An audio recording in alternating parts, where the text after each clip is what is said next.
Hello again, Steve here, and today I wanted to talk a little bit about how, even though it might sound counterproductive at first, in my experience anyways, it can be helpful to force ourselves to do something. And it sounds like we're being our own slave driver, but what better slave driver would we want, I guess, right?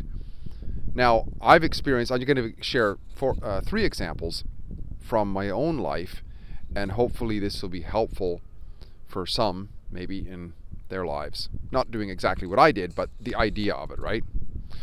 The first has to do with when I was recently married, had moved into a rather slummy kind of a neighborhood, and had a couple children, and very young children at the time, and just felt kind of overwhelmed. And it was like my world was closing in on me, and I had very little control. Well, what I did, and this is an overall suggestion here that you might try sometimes, because this time of in the world, it can be kind of trying on people's lives, right? One of the things is if we feel like our world is closing in on us, if we can try to, in kind of a way, kind of looks like a bust out, a breakout. Think about, you're being surrounded during a war or whatever by, enemy on all sides. Well, one of the things that people try to do is bust out of there and make a run for it. And I literally, I didn't make a run from it. I'm not saying that. I mean, do something different in one's life that can better one's life in that situation. So you're not busting away from the situation. You're basically changing your actions. It's forcing yourself to do something. And what I started doing way back then was I started getting up very early, about 5 a.m., and going for a run. About 1 kilometer. No matter rain, shine, whatever, I'd get up. And I remember there was a park there, and I'd run around the park. And it had a way of just changing my routine, and it lifted me out of that situation, the way I felt. And I began to see a rosier picture that, nothing in life is worth, having an easy time for. In other words, it's like we gotta work hard, and it's a lot of challenge in a young marriage with several kids. It's a big responsibility, so that's where I felt it, I guess. The next one had to do with when I moved to the prairies with the family, which I now see in many ways was a huge mistake, but I talked the family into it and we did it.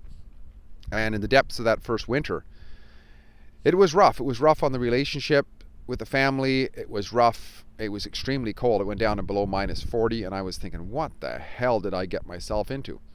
So once again, it felt like my world was closing in on me in a way.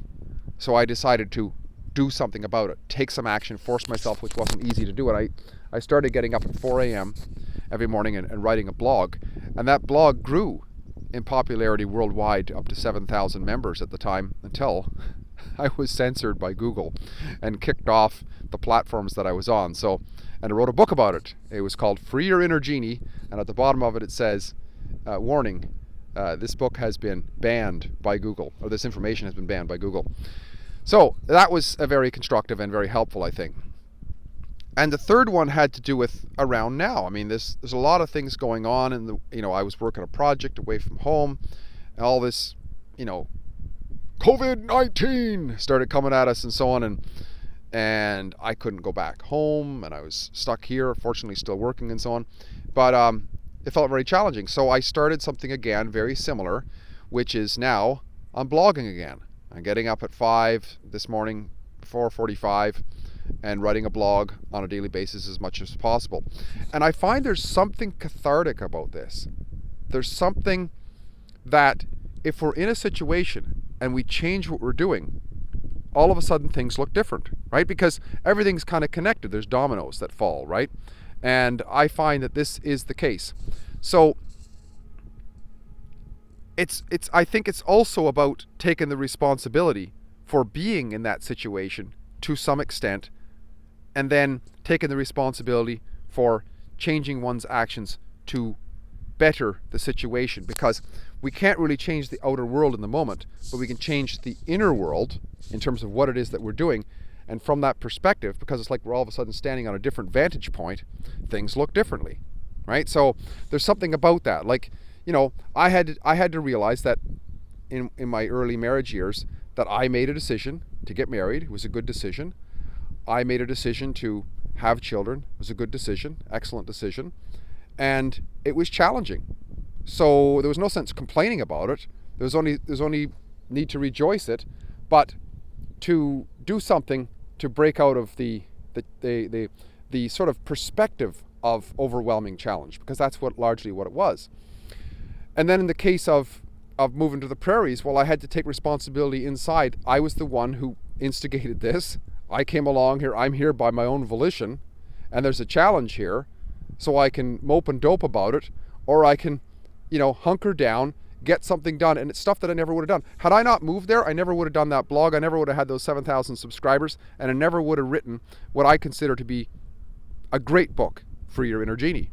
And it also evolved eventually into this project and what I'm talking about now. And then, here I am now. Well, I'm the one who took on this project, right? I didn't create no coronavirus, but I created the situation where I'm not where my family is during the coronavirus, and all the government top-down instigation of locking everything down disproportionately. I'm the one involved in that, so I can mope and dope about it, get all worried about it, or else I can see that external world as not being the complete governance of me. I can make a decision to do something, get up early, and start writing again, which is what I'm doing. So I think this is all helpful, because we're talking about actions, and we can see that most of the time in our life there's two aspects to our lives. There's things that we can't really directly control, and there's things that we can control. And when we find that the things that we can't control seem to overwhelm us, I think we then have to pivot towards the things that we can control and adjust our trajectory just a little bit to give us a change of perspective. And it involves taking action. It forces us in a way not just to think about something, but to do something differently. When we do something differently, we have an effect on our lives. We have an effect on our surroundings and so on.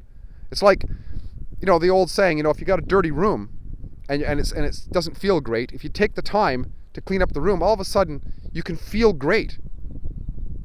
It's not that the room necessarily is making you feel great, but the fact that you did something and now you see the fruits of your efforts.